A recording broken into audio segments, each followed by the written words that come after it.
that there was a lot of testing, especially at the elementary level, that it seemed like all they did the whole month of December was test. And it's just not fair, as they said, because then that took away their ability to teach. And we're back. I'm your host, Tom Tull, and co-host Susie Kuhn, and we're talking with Mark Avery, the president of the Marion Education Association. And we've just gotten done talking about some of the issues with teacher certification and qualifications and that sort of and pressures that teachers face. I want to move now into the looking at testing in the county, and particularly student performance. I'm sure our audience knows that state standardized test results have been used to compare school districts by ranking them from the best scoring district at the top to the lowest scoring district at the bottom. According to the Florida Department of Education, Marion County schools rank 51st out of 73 counties or districts in having graduates ready for college, 60th out of 73 for math proficiency, and 58th out of 73 for reading proficiency. So in math and reading, Marion County students score in the bottom quarter of all Florida schools. It would appear there's plenty of room for improvement in our schools. In a recent release of the National Assessment of Educational Progress, called NAEP, scores that indicate that 4th and 8th grade scores are mostly below pre-COVID levels, and that the difference between the upper socioeconomic students and students in lower socioeconomic groups is widening. So these sort of results are very concerning to me, and I'm sure they're concerning for parents and teachers, aren't they, Mark? Oh, teachers think about this every day. It's part of their evaluation, student test scores, and they're spending a lot of time testing, and then they say they don't have enough time to teach. And so some teachers are even, I don't want to use the word fighting, but are advocating for their teaching time. And they'll say, well, all the picture days are always on my class period and I'm losing instructional time. Or there's athletic events that people are, the students have to go to, and they're losing instruction time. And so there's all these other things that happen during the day that are then taking away instruction time. And when you spend a lot more time testing, so I know that there was a big concern from the teachers in December that there was a lot of testing, especially at the elementary level, that it seemed like all they did the whole month of December was test. And it's just not fair, as they said, because then that took away their ability to teach. So there's also the only positive thing, I guess, is previously it was one test that ranked the whole year. And now we have 3 tests during the year that give you a little more guidance on their performance. It's still the end one that is compared to the growth.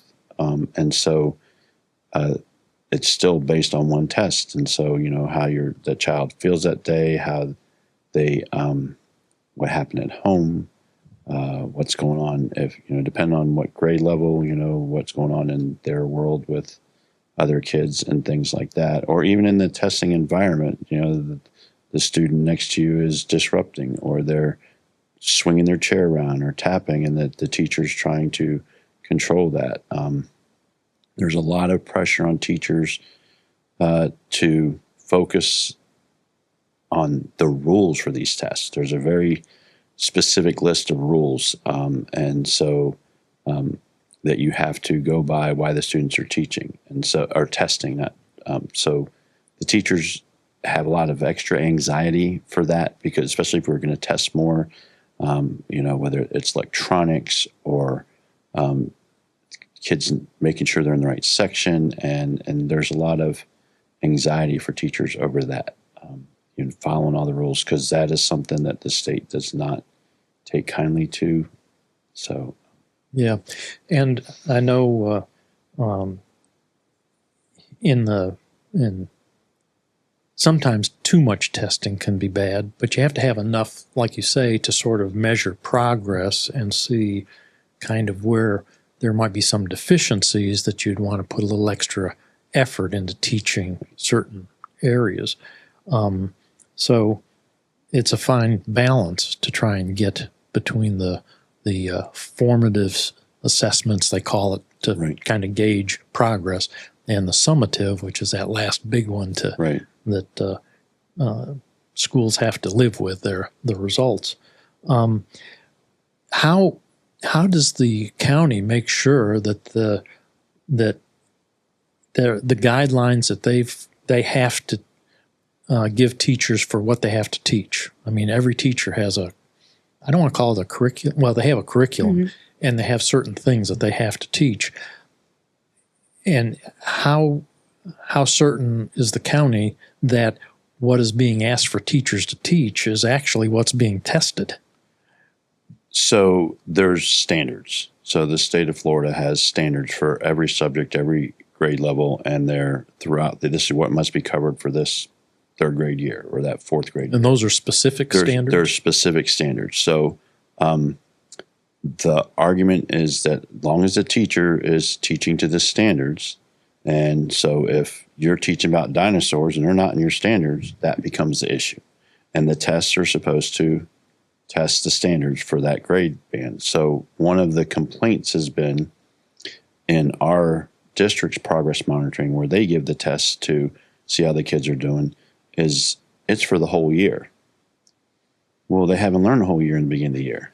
So you may or may not test well. So I can speak for my fifth grade daughter. The first test in the beginning year for language arts, she did very well on. The one for math, she did not. Well, she hasn't learned those math concepts yet. And so the second testing, she did much better on both. And so you would assume she's on track that by the end of the year, she'll do exceptional. And it's not, again, it's just the teacher is teaching those standards. And so that's what the kids they're expected to do. And that's what the district expects them to do. So. Okay. How much of the curriculum is based on textbooks? So textbooks are supposed to be a tool. So it depends on the subject a lot of times. It's not based off the textbook, but the textbook is supposed to be aligned with the standards. And so the state chooses a group of textbooks for, say, elementary math. And then each district has a committee that chooses a textbook based off of what they want in a textbook, but the textbook has to be approved by the state first, and it goes along with the standards that go with that subject. So it's not you don't just follow the textbook. It's supposed to be a tool. But the same token, when a district spends a lot of money on a curriculum, they expect you to at least utilize it. So to the most point. And then, of course, you have the addition of the book banning law that expanded into all materials. So that they want all the materials vetted before you use them. So if you were going to, literally, if you wanted to bring in a newspaper article from yesterday that was with the standard you're teaching, it's supposed to be approved first. And so that becomes difficult because you lose some of that spontaneity. So, and the two biggest keys for that really are grade level appropriateness and also the content. The newspaper's maybe not going to have some racy type content that wouldn't be appropriate for students, but that seems to be the two things that are spelled out. But so the district has taken this position, especially at elementary, that everything that you want you to have vetted, they said, to help protect teachers. So but we have in our contract, they have the right to, they have autonomy in their classroom as long as they're teaching the standards and they're using the district curriculum. They can supplement. They just can't ignore the curriculums. Mm-hmm. Okay. I do know that the textbook companies usually have a certain audience in mind when they develop their textbooks. And usually the audience is those states that have the biggest student population. So consequently, textbook companies may actually be creating textbooks for Texas, California, Illinois, New York, Pennsylvania, Florida. And so sometimes the content of those textbooks may not be, I don't know what the right word is, but they might not be appropriate or representative of, say, the general population of the country, let's say. Right. So do you have any comment on that? Well, I was going to say that the textbooks have, the textbooks companies are, they know that each state has their own set of guidelines. There was an initiative about 15 years ago where we had that word called Common Core. And the idea behind it, the implementation might have been poor, but the idea behind it is, as you just said, a fifth grader in any state should have the same set of skills. And that was the idea behind it, that if you picked a fifth grader from any state in the country, they should be able to do A, B, and C. Or if you had a 10th grader or if you had a 12th grader, that they should have this same set of skills. And so that was the idea behind it. And that's where the language arts and the math Common Core things came out. How they were implemented and how things were rolled out was a little bit, that's where the issues seemed to have come. So Florida decided that we will use that, but we will tweak it to make it our own set of those standards. So they started with that, and then they tweaked things to make them their own. And then there was, after those mistakes, they went to science, and they made a nationwide set of science ones. Those were slowly adopted by states. Some states got on them right away, and others did not. I happened to sit on the committee that helped make the science ones. So I understand how that process worked and the idea behind it. So the textbook companies, though, if they want to do business, at least in Florida, they have to make their book specific for Florida. And they'll have the Florida standards in there. They'll be aligned to Florida. And I guess the thing to that is, if you were talking about a science concept, that concept doesn't change regardless what state you're in. There may be, there may not be a desire for oceanography in Kansas because they're not by an ocean, but rocks and minerals are still the same. The physics concepts are still the same. Chemistry is still the same. So it's gonna, you might put your own things on, like we have tons of silicone here, or silicon, not silicone, but because of the sand that maybe Kansas doesn't have, and they have rocks that we don't understand. So, So, as a parent, if I've got a kid about ready to graduate, is there any assurance, or how do I know how my kid compares with kids from other states when we're applying for universities or colleges? Is it just through the college application system and who gets accepted and not, as to whether we can sort of judge whether our kid is sort of in the mix or not? Well, that idea of the nationwide standards was college and career ready. So the idea was that they would all be a level playing field for everyone. Right? Yeah. But that was sort of deep sixth, wasn't it? It's probably still exists, but it's not used because that became a taboo word for whatever reason. A political football. Say, right. And then I know that colleges had entrance tests, right? You had standardized tests that have come under scrutiny the last few years. But that would be the idea to say, of all these students around the country, do you have the skills that we want at our school? Or are you ready? You're not ready for our school, right? So, and they use that for all students to go to college. As a matter of fact, if you're an athlete, you still have to take those tests. And the interesting aside for athletes is that the college of your choice doesn't get to tell you if you can come there. There's the NCAA clearinghouse, and they determine where you can actually go to college. And they have a scale that goes by grades and test scores, and they kind of slide back and forth. So if your grades are really good, your test scores may not have to be quite as good, or vice versa. If your grades aren't as good, you have to score better on the test, and they determine whether you can go to a Division I or Division II school. So it's not necessarily, because I would always try to instill in my students that you still have to do this work, no matter how great an athlete you are. And I would tell them stories about students in our community. Like there was a student who was the best basketball player 3 out of 4 years. The whole Big Sun area.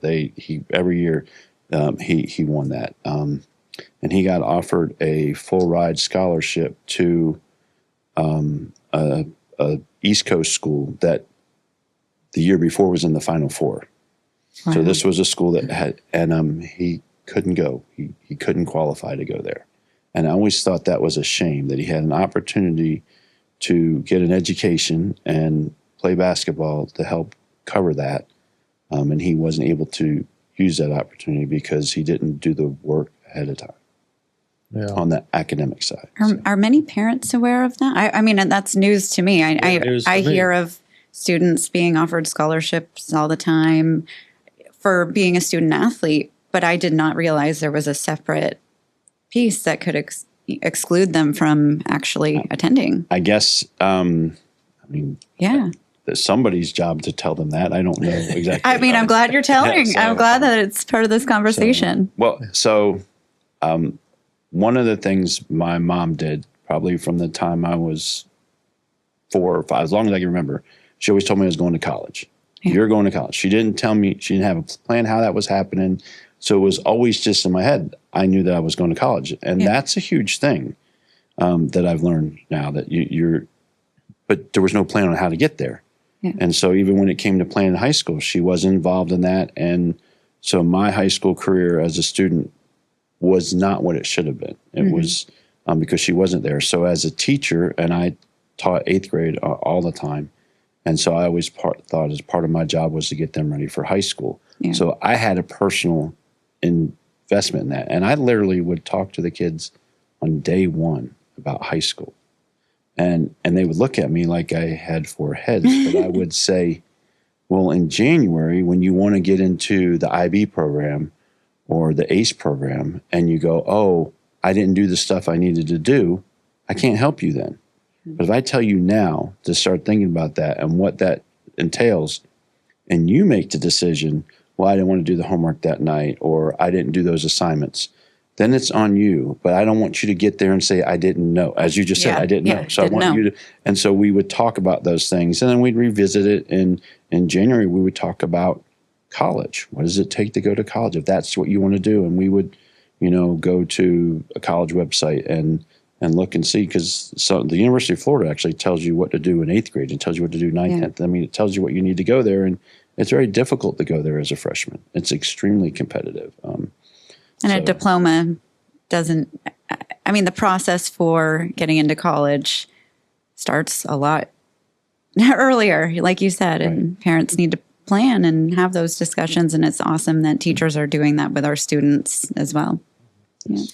As a former high school student, I used to do that a lot also, is trying to tell my students what they needed for postgraduate or post-graduation things. And I didn't just include colleges and universities, but also tech schools and apprenticeships and even the military, can be a good alternative. And I don't know if teachers in Marion County, do you have a sense of whether they're still doing a lot of that kind of soft counseling with kids? So it was